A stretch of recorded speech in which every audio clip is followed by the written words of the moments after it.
We welcome you to, oh my goodness, we welcome you to our children's message. We are doing good today because we are 6 feet apart, but we want to offer this special time for our children, and we didn't make you listen to the whole service, so how's that?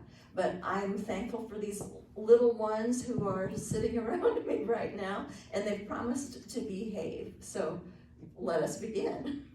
We're continuing on our journey through Lent, and it is a time for us to continue to grow closer to God. And you'll remember we began with a prayer, a repeating prayer, that this time I promise I will give you long enough to repeat back to me, and there's some motions that go with it. Let us join together. We will dare to join the journey. We will dare to join the journey. We will walk your loving way. We will walk your loving way. You remember that each time. We will live your sacred story. We will live your sacred story. Through the things we do and say. Through the things we do and say. Good job. Now Jesus had gathered around a table with his disciples. It was called the Last Supper. And this happened on Holy Thursday, right before Easter Sunday. Now, I know it's a little bit confusing because we are actually doing a series. We're preaching on what's happening during Holy Week, so we've kind of jumped ahead of things. So this Sunday is really not Easter. It's a couple of weeks from now. But we're going to, as we look at this special meal, we're going to play something called Bible Body Tag. Are you ready? Jesus knew that the time was getting close and that he would leave this world. What I want you to do is to listen carefully to the story, and every time you hear me mention a body part, touch that part. You got it? Yes. Touch your ear. If I know what it is. You do. I promise. These are all parts. I'm just getting you practicing right now. Touch your knee. Okay, touch your toe. Okay. Now you're all stretched out and you're ready to go. Now, Jesus knew the time was getting close when he would leave this world. He wanted to have one last meal with his disciples. Jesus loved his friends very much and wanted to make sure that not just their tummies were full, but their hearts as well. So he found a special way to show his love for them. Jesus got up from the table and tied a towel around his waist. You know where your waist is? Yeah. He filled a basin with water and got on his knees.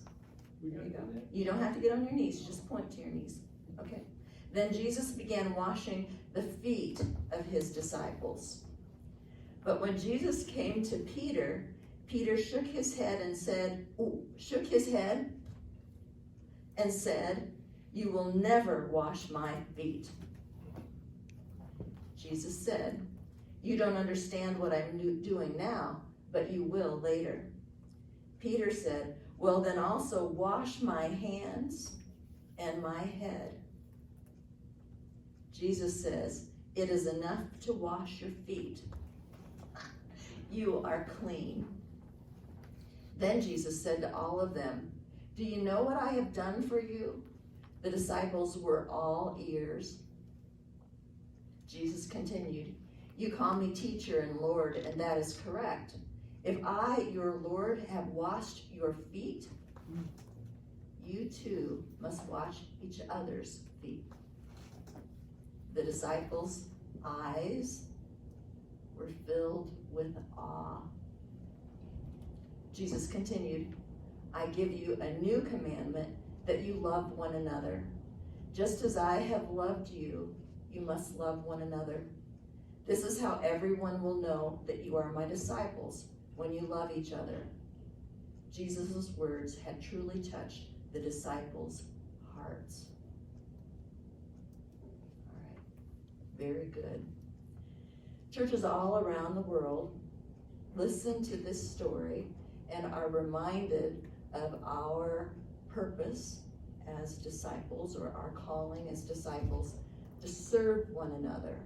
I want you to think what it means to serve each other. And I want you to think particularly how you can serve each other when you can't be close to each other, because that could be a challenge right now. How can we serve each other even though we can't see each other face to face?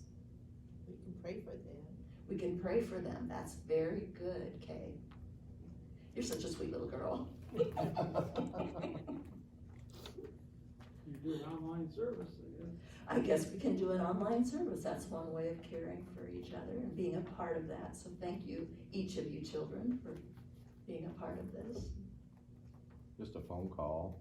A phone call is very good, yeah. Nobody makes phone calls anymore, but that would be something. But the church. Better is- than a text. I The guess. church is doing Yeah, calling now. so there you go. So we can make phone calls even though we may not be so used to doing that as much. Texts are better than nothing. You can do Skype. Skype, FaceTime. I know that there are children who are not able to see their grandparents right now. And so that's a good way of being able to care for one another, because some of us get lonely when we're not able to be out and about. So those If you are, see your neighbor outside, you can just even wave at them. that's a good idea. We saw in the, somewhere, my husband saw yesterday, that in Fort Wayne, everybody's supposed to go outside and wave at their neighbor at 7 p.m. So maybe we could get that started in Plymouth. Go outside and wave at your neighbor at 7 p.m. Very good ideas, and I bet some of the children who are listening will be able to think of some things too. Might involve drawing, doing artwork, and sending. I think that would be a good idea. Okay, let's close in prayer, and I ask you to repeat after me. Loving God, Loving God, help me be a part of the story, help me be a part of the story, knowing there's no job too low knowing there's no job too low when it's done out of love. when it's done out of love. Amen. Amen. Thank you, children. Thank you, teacher.